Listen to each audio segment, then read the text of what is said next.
Hello everyone, মোৰ পণ্ডিচেৰী সিৰিজৰ আন এটা পাৰ্টলৈ আপোনালোকক স্বাগতম জনাইছো। আজি মই আপোনালোকক পণ্ডিচেৰী এনেকুৱা এখন জেগালৈ লৈ গৈ আছো যোনখন জেগাৰ বিষয়ে হয়তো আপোনালোকে আজিলৈকে কোনো শুনাও নাছিলে বা দেখাও নাই। আৰু আজিৰ জেগাটো হৈছে অৰ'ভিল, যোনটো পণ্ডিচেৰীৰ পৰা 1 আৱাৰ ডিষ্টেন্সত আছে। অৰ'ভিল এখন এক্সপেৰিমেণ্টেল টাউন হয় যোনখন হিউমেন ইউনিটি, সাষ্টেইনেবিলিটি আৰু স্পিৰিচুৱেল গ্ৰোথৰ বাবে বনোৱা হৈছিলে। এই স্পিৰিচুৱেল টাউনখনৰ নিৰ্মাতা হৈছে মীৰা আলফাছা দ্য মাদাৰ বুলিও জনা হয় তেওঁক, আৰু শ্ৰী অৰবিন্দ দেৱ। মীৰা আলফাছা এগৰাকী ফ্ৰেঞ্চ লেডি হয়। তেওঁ 1914ত আমাৰ ইণ্ডিয়ালৈ আহিছিলে, ইণ্ডিয়াৰ পণ্ডিচেৰী, আৰু তাতে তেওঁ শ্ৰী অৰবিন্দক লগ পাইছিলে। আৰু তেতিয়াই দুয়োজনৰ কথা বাৰ্তা আৰম্ভ হৈছিলে, আৰু আলোচনাৰ পৰা তেওঁলোকে গম পাইছিলে যে শ্ৰী অৰবিন্দ আৰু মীৰা আলফাছা দুয়োগৰাকীয়ে এনেকুৱা এখন টাউন বিচাৰিছিল য'ত অকল হিউমেন ইউনিটি থাকিব। এই টাউনখন এইটো কাৰণেও নিৰ্মাণ কৰা হৈছিলে যাতে ডিফাৰেণ্ট কাণ্ট্ৰিৰ পৰা মানুহ আহি পেলাই, different caste, different religion, different gender সকলো যাতে আহি পেলাই একেলগে ইয়াতে থাকিব পাৰে আৰু নিজকে হিল কৰাৰ লগতে স্পিৰিচুৱেল গ্ৰোথ তেওঁলোকে আনিব পাৰে নিজৰ মাজত। আৰু হয়তো সেইবাবে আপোনালোকে অৰ'ভিলত বিভিন্ন ধৰ্ম, বিভিন্ন জাতিৰ, বিভিন্ন দেশৰ মানুহ পাব, যোনসকল এতিয়া আমি ক'বলৈ গ'লে লোকেল বুলি ক'ব পাৰোঁ আমি অৰ'ভিলৰ। কোনোবা যদি ফ্ৰান্সৰ পৰা আহিছে, কোনোবা ইংলেণ্ড, কোনোবা পেৰিছৰ পৰা, কোনোবা লণ্ডন, কোনোবা আমেৰিকা, কোনোবা ইণ্ডিয়াৰ বিভিন্ন প্ৰান্তৰ পৰা, কোনোবা জাপান, কোনোবা কোৰিয়া, বিভিন্ন ধৰণৰ মানুহ আহি পেলাই অৰ'ভিলত থাকেহি। হয়, আপোনালোকক আৰু এটা কথা জনাওঁ যে অৰ'ভিলখন কোনো গভৰ্ণমেণ্টৰ আণ্ডাৰত নাহে। এখন কোনো ইউনিয়ন টেৰিটৰী নহয়, না আমাৰ চেণ্ট্ৰেল গভৰ্ণমেণ্টে চলায়, না তামিলনাডুৰ ষ্টেট গভৰ্ণমেণ্টে চলায়।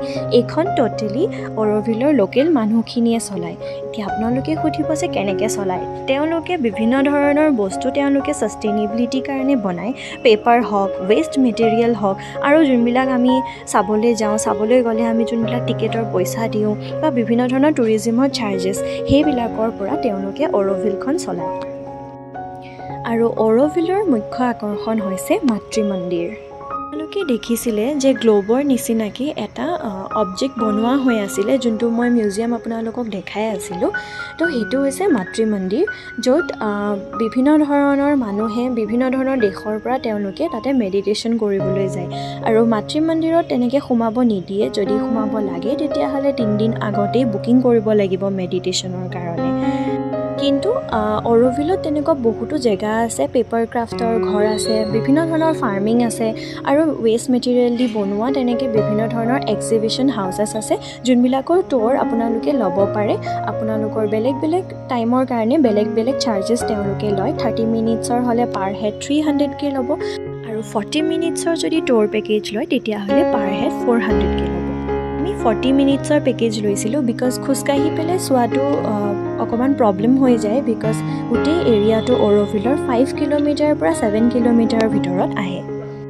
আৰু যদিহে আপোনালোকে খোজকাঢ়ি গোটেই এৰিয়াটো চাব পাৰে, 5 কিলোমিটাৰ যোনটো এৰিয়া হয় অৰ'ভিলৰ, তেতিয়াহ'লে আপোনালোকৰ গোটেই টুৰটো ফ্ৰী অফ কষ্ট হয়। বাই দ্য ৱে, আপোনালোকে তাতে চাইকেলো ৰেণ্টত ল'ব পাৰে গোটেই অৰ'ভিল যোনটো টাউনশ্বিপ সেইটো ঘূৰিবলৈ কাৰণে, বা স্কুটিও আপোনালোকে ৰেণ্টত ল'ব পাৰে ঘূৰিবলৈ কাৰণে।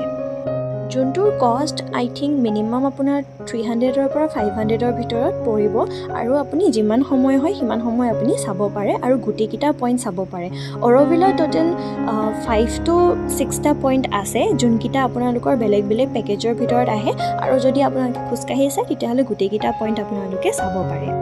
আৰু পইণ্ট মানে ভিউ পইণ্ট নহয়, একচুৱেলি অৰ'ভিলৰ যোনসকল লোকেল মানুহ তেওঁলোকে ঘৰতে কিছুমান বস্তু নিৰ্মাণ কৰিছে, যোনবিলাক তেওঁলোকে পেপাৰৰ পৰা হওক, ৱেষ্ট মেটেৰিয়েলৰ পৰা হওক, বিভিন্ন ধৰণৰ ফাৰ্মিং, তো সেইবিলাক আপোনালোকে চাব পাৰে আৰু তেওঁলোকৰ পৰা সেইসমূহ বস্তু আপোনালোকে কিনিব পাৰে। আৰু এতিয়া আমাৰ টুৰটোৰ ডিটেইলছখিনি মই দি আছোঁ। আমি 40 মিনিটছৰ লৈছিলোঁ, পাৰ হেড 400কৈ, আৰু আমাৰ তাত 4টা জেগা আছিলে। ফাৰ্ষ্টটো আমি গৈছিলোঁ কলাকেন্দ্ৰ, যোনটো এতিয়া আপোনালোকে দেখি আছে ভিডিঅ'ত, সেইটো কলাকেন্দ্ৰ। তাৰমানে ইয়াতে বিভিন্ন ধৰণৰ অৰ'ভিলৰ হওক বা পণ্ডিচেৰীৰ বিভিন্ন হিষ্টৰিকেল বস্তু তেওঁলোকে সংৰক্ষিত কৰি ৰাখিছে। তো সেইসমূহ আমি চালোঁ মিউজিয়ামত। আৰু মোৰ যদি কোনোবা ষ্টুডেণ্টে এই ভিডিঅ'টো চাই আছা তোমালোকক মই ক্লাছত বহুতো বাৰ কৈ থাকোঁ যে মেনুস্ক্ৰিপ্ট যোনবিলাক আমি বিভিন্ন ধৰণৰ গছৰ বাকলি হওক বা গছৰ আমি পাতত লিখোঁ তো সেইবিলাকেই হৈছে মেনুস্ক্ৰিপ্টছ যোনখিনি মই এতিয়া দেখাই আছিলোঁ আৰু তাত বিভিন্ন ধৰণৰ কেমেৰাৰ পৰা লেণ্টাৰ্ণৰলৈকে পণ্ডিচেৰীত যোনবিলাক আগতে ইউজ হৈছিলে আমাৰ সাগৰত যোনবিলাক আমাৰ চেইলাৰ থাকে শ্বিপবিলাকত তো তেওঁলোকে ইউজ কৰা বস্তুখিনিও তেওঁলোকে ধুনীয়াকৈ সংৰক্ষিত কৰি ৰাখিছে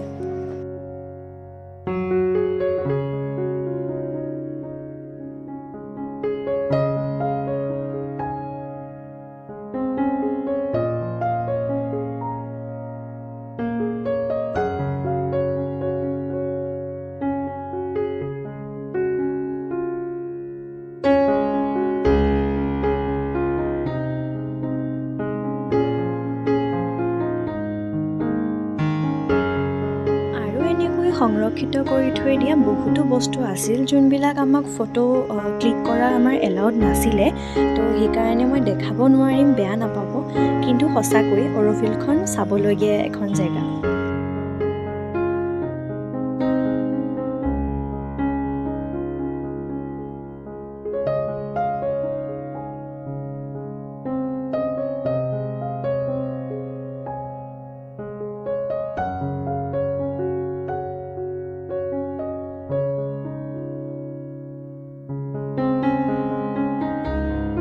এখন মীৰা আলফাছাৰ সৰুকালৰ ফটো য'ত ধুনীয়া এটা কোট লিখা হৈ আছে যে মানৱতাই হৈছে শেষ সৃষ্টি আৰু ইভলিউশ্যন চলি আছে হয়তো কেতিয়াবালৈ আমাৰ মানৱ সৃষ্টিকো ছাৰপাছ কৰি দিব তাৰমানে আমাক অতিক্ৰম কৰি দিব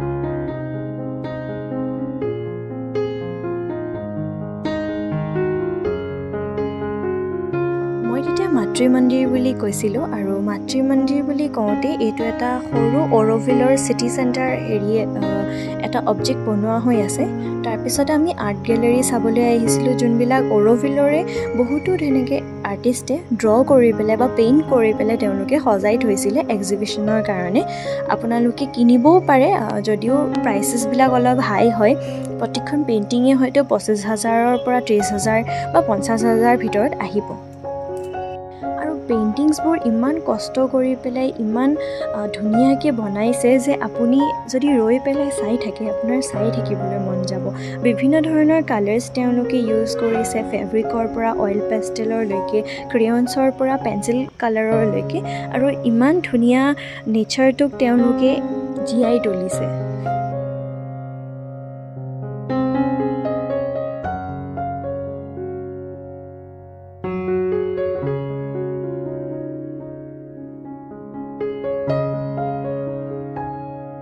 আৰু খোজকাঢ়ি যোৱা সকলৰ কাৰণে ইমান ধুনীয়াকৈ কোটেশ্যন লিখি থৈ দিছে যে আপোনাৰ যদি ভাগৰো লাগে এই কোটেশ্যনসমূহ পঢ়ি পেলাই ক'ৰবাত নহয় ক'ৰবাত চাগে আপোনাৰ ভাগৰটো আপুনি অলপ সময়ৰ কাৰণে পাহৰি যাব আৰু এইটোৱে আছিলে মাতৃ মন্দিৰলৈ যোৱা ৰাস্তাটো সঁচাকৈ অৰ'ভিলৰ মানুহসকলে ইমান কষ্ট কৰে মানে মানিব লাগিব ইমান ধুনীয়াকৈ তেওঁলোকে সজাই ৰাখিছে গোটেই টাউনখন আপোনালোকৰ দেখিয়ে ভাল লাগিব আৰু এনেকুৱা লাগিব যেন ময়ো ইয়াতে ৰৈ যাওঁ নেকি কলা কেন্দ্ৰৰ পিছত আমি গৈছিলোঁ পেপাৰ ক্ৰাফ্টৰ যোনসকলে বনায় তেওঁলোকৰ ঘৰত আৰু ইমান ধুনীয়াকৈ তেওঁলোকে বনাইছে কিন্তু মই বেছি ভিডিঅ' কৰা নাই যিহেতু তেওঁলোকে বহুত কষ্টৰে বনাইছে সেইসকল মই ভিডিঅ' কৰি পেলাই বেয়া কৰিব বিচৰা নাই আপোনালোকে নিজে যাব আৰু চাব তাৰপিছত আমি গৈছিলোঁ এটা ফাৰ্মিং মানে হাউচলৈ য'ত তেওঁলোকে এলগি ফাৰ্মিং কৰে এলগি যোনটো আমি অসমীয়াতে শেলাই বুলি কওঁ বা শেলুৱৈ বুলি কওঁ সেয়া ফাৰ্মিঙত গৈছিলোঁ তাতো আমি তেনেকৈ বেছি ভিডিঅ' কৰিব নোৱাৰিলোঁ আৰু আমাৰ 3 নম্বৰ পইণ্টটো হৈছিলে সাবিত্ৰী ভৱন যোনটো এটা আমাৰ যোন মীৰা আলফাছা তেওঁৰ আইডিঅ'লজিত এটা ঘৰ বনোৱা হৈছিল যোনটো লাইব্ৰেৰী আছে কনফাৰেন্স হল আছে আপোনালোকে তাত গৈ কিতাপ পঢ়িব পাৰে বা অৰবিন্দ দেৱৰ বিভিন্ন যোনবিলাক আইডিয়া হওক ফিলচফি হওক আপোনালোকে সেইবিলাকৰ বিষয়ে জানিব পাৰে মই যেহেতু 70% মানে কভাৰ কৰিছোঁ এই এৰিয়া য'ত য'ত গৈছোঁ, তথাপিও মাজে মাজে কিছুমান জেগা ৰৈ গৈছেগৈ, যিহেতু মই পাহৰি যাওঁগৈ। ইমান শান্তি এটা পৰিৱেশ, তাত আপোনাৰ কেনেকৈ মন যাব যে ভিডিঅ' কৰি পেলাই আপুনি আপোনাৰ শান্তি যোনখিনি আপুনি পাই আছে সেইখিনি নষ্ট কৰিবলৈ কাৰণে। তো মই সঁচাকৈ আপোনালোকক ৰিকমেণ্ড কৰিম, যদিহে আপোনালোকে এই ব্যস্ত জীৱনটোৰ পৰা অকণমান বিৰতি ল'ব বিচাৰিছে, তেতিয়াহ'লে আপোনালোকে মাষ্ট গো অৰ'ভিললৈ। তো আপোনালোকৰ নেক্সট ট্ৰিপটো আপোনালোকে অৰ'ভিললৈ প্লেন কৰক আৰু অলপ টাইম ব্যস্ত পৃথিৱীখনৰ পৰা আঁতৰি কটাই চাওক।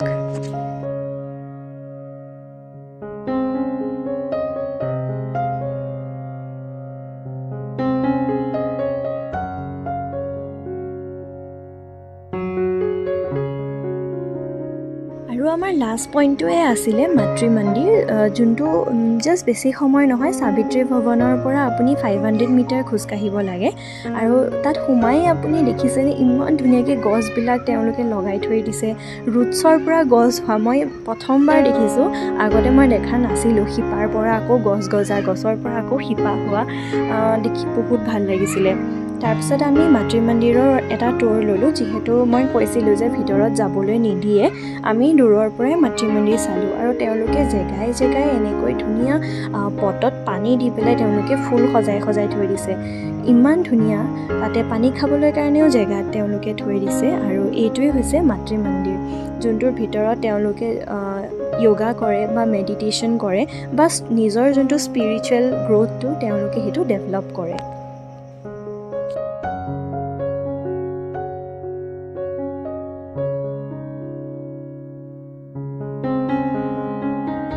আৰু অৰ'ভিলৰ বাহিৰত এনেকৈ ধুনীয়া ধুনীয়া কেফেটেৰিয়া বনোৱা হৈ আছে, আপোনালোকে ঘূৰি আহি পেলাই আপোনালোকৰ লাঞ্চ এনজয় কৰিবহি পাৰে।